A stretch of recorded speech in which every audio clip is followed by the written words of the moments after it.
All right, so I don't have much time. I have a few things to get through. Let's talk about the resolutional analysis. He wants to include quality of life. The first thing I'd say is that life is a precondition and therefore it should be prioritized. Secondly, most of the impacts are to life. Even the arguments about dogs are about preserving and lengthening life.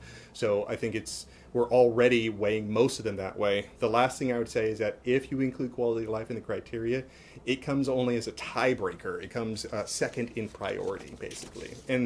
But that leads to my next argument, is that I'm just winning on the life argument, okay? So, first, he talks about the plague argument. This one's important because it has the biggest impact, okay? So even if he manages to mitigate it somewhat, now we're just talking about hundreds of thousands of lives and not millions, and it still is not in the negative territory. I think just like numerically, it's just coming out on my side, okay? So first off, he said that cats carry disease. He didn't mention which diseases. And secondly, these diseases are like salmonella. They're not deadly.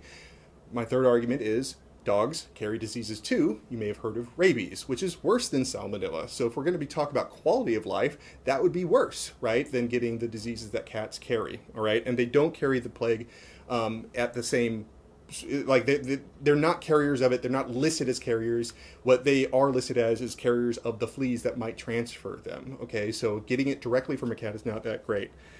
But my next argument is that he concedes that cats kill rats at exponentially higher numbers than dogs. So what you're doing is saying that, yeah, they might bring back some of the fleas, but they are staving back most of the fleas, way more so than dogs are. So even if he's mitigating me on this argument just a little bit, I'm still winning that hundreds of thousands rather than millions of lives. Remember, I established that millions of lives were being saved.